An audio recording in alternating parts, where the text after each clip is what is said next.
5 persons were killed when a boat capsized near Silavathura in Mannar. Navy media spokesperson Commander Costa Varnakula Surya said that 5 persons were killed in Mannar, including a child. Following the incident, the Navy commenced a rescue operation. The police media spokesperson's office said that the group aboard the boat were residents of Malbay. The Navy said that steps were taken to send the bodies of the victims to the Puttalam hospital. The police said that 4 women were among the dead. A number of occasions where boating accidents have led to loss of life. A fisherman goes missing after a ship collides with a fishing boat off Uswatakeyawa, Wattala.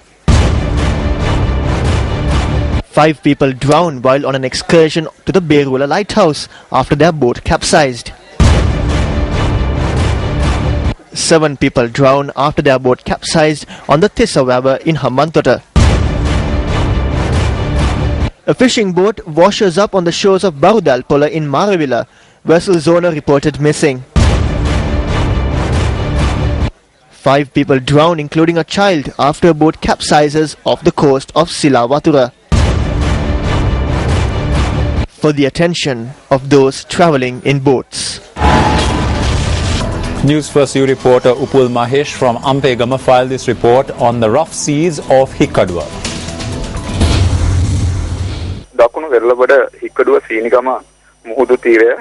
Areas surrounding Hikkaduwa and Sinigama on the southern coast experienced rains from last evening to this morning. The seas have become rough with gale force winds. Mama News First U reporter Upul Mahesh, Ampegama. A 3-year plan for the development of Pirivena education was presented to President Mahinda Rajapaksa at Temple Trees yesterday. Now, this plan contains proposals that are to be gradually implemented in the Pirivena education system between 2014 and 2016. Under the new plan, it has been proposed to increase enrollments to the 750 Pirivenas across the island by 25%. The plan also includes proposals for developing physical and human resources in Pirivenas so as to increase the quality of education. The President pointed out the importance of properly identifying financial needs when implementing the development program and instructed officials to take the necessary steps to implement the 3-year plan. Minister Maithripala Sirisena made a revelation yesterday regarding the fate of the Senaka Bibile drug policy. He made these remarks at a memorial event held for Professor Senaka Bibile. Senaka Bibile අවෂධ ප්‍රතිපත්තියට අදාළ මීට වසර 2කට පෙර වැඩ අවසන් කළ පනත අතුරුදහන් කළ The woman who misplaced the bill pertaining to the Senaka Bibile drug policy after it was drafted 2 years ago is now working as a consultant for pharmaceutical companies. There is a group here that went to the Supreme Court and secured an order for me to expedite the introduction of the bill pertaining to the Senaka Bibile drug policy. However, it would be appropriate if the order was made to the persons who misplaced the bill. Everyone needs to know who is truly accountable for this. There are things that ministers can do and there are numerous things that ministers cannot do. I appeal that all of you will take collective responsibility for the bill that is now being drafted and nearing conclusion. දැනට වැඩ කටයුතු කරගෙන යන පනතේ අවසන් වෙමින් යන තත්වය ආරක්ෂා කර ගැනීම සඳහා තමුන්නාන්සලා සියලු දෙනාම සාමූහිකත්වයෙන් ඒ වගකීම බාර ගන්නයි කියන ගෞරවනීය ආයාචනය මම කරනවා. Floral tributes were paid to a photograph of Professor Senaka Bibile and scholarships were presented to students at this occasion.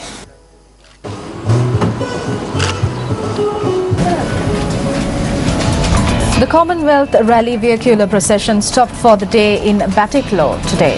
The Chogam Rally 2013 is jointly organized by MTV and MBC networks together with the Ministry of Mass Media and Information and Sri Lanka Youth.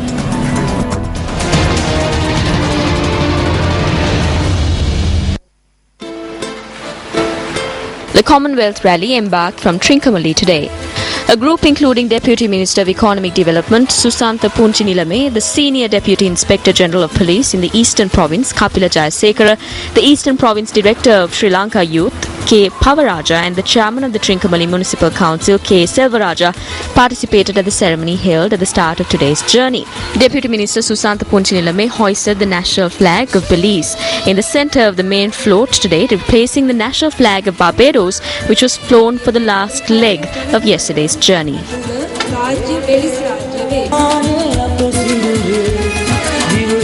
අපේ රටේ ලබලා තියෙන දියුණුව පිළිබඳ මේ රටේ රාජ්‍ය නායකයන් වෙනත් රටවලින් ආවන් පස්සේ This rally showcases the progress that our country has received to the leaders of member nations of the Commonwealth. Also, the journey from Point Pedro to Dondra Head and beyond, concluding at the Golf Race Green, will also educate our people on what the Commonwealth Heads of Government meeting is and what benefits the country will receive from it. It is also worthy of praise that our media is engaged in this promotion. දාමය තුනනුත් ඒ වගේම අපගේ ජනමාධ්‍ය තුනනුත් ප්‍රචාරය වීම ඉතාමත්ම ප්‍රශංසනීය ක්‍රියාවක්. අද මේ ත්‍රිකුණාමලයට පැමිණිලා I'm very thankful for the effort that has been taken to come to Trincomalee and raise awareness among the Sinhala, Tamil and Muslim people. I also wish to extend my best wishes to all of you for the rest of your journey across the country, raising awareness among all Sri Lankans. ඉදිරියට කරගෙන යන්න ඔබ සියලු දෙනාටම මගේ සුභාශිංසනය පතමි. The rally proceeded on China Bay Road in Trincomalee and reached Batticaloa via Muttur and Valechene, marking the end of today's leg of the journey across the nation. The end of today's leg of the journey was marked with a musical show at the Batticaloa bus stop. Tomorrow, on the 5th day of the Shogam rally, the procession will make its way from Batticaloa to Ampara.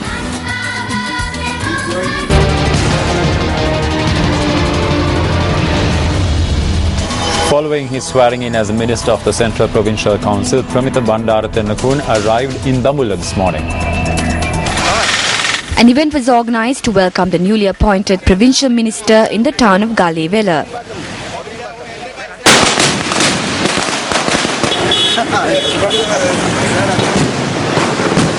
A similar event was also organised at the Dambulla town, where following the felicitation, the newly appointed Central Province Minister also paid floral tribute to a statue of his grandfather and former minister, the late T.B. Tennakun.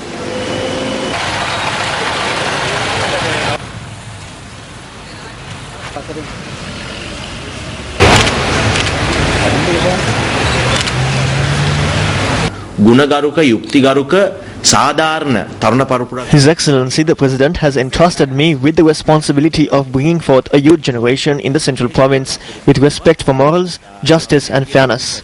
Our hope is to identify the needs of the youth and to understand their thoughts and aspirations and to obtain their support for the progress of this nation. ඔවුන්ගේ ශක්තිය යොදවා ගන්න. 5 finalists from the Central, Northern, Eastern and Western provinces sung their hearts out for the title of Shakti Superstar Season 5 at Stein Studios in Ratmalana today.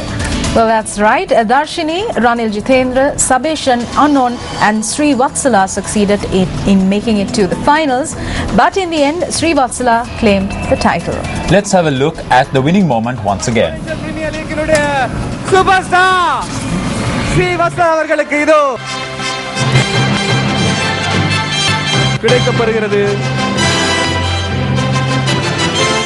In business news tonight, the governor of the Central Bank of Sri Lanka, Ajit Niwad Cabral, says that the rupee will behave in a stable manner in the next few months as the CBSL has taken steps needed to deal with a volatile environment. The governor of the Central Bank was quoted in a Reuters report saying that the CBSL had factored in most of the external and internal factors. The Sri Lankan rupee hit a record low against the US dollar on the 28th of August, with the rupee falling to 135 rupees and 20 cents. But since then, the rupee has risen by 3.2% according to official data. In an interview with Reuters, the governor of the CBSL, Ajit Niwad Cabral, had said that the central bank has a long-term view and that he does not feel that the rupee needs an appreciating trend. Cabral said, quote, "It can trade in a certain band.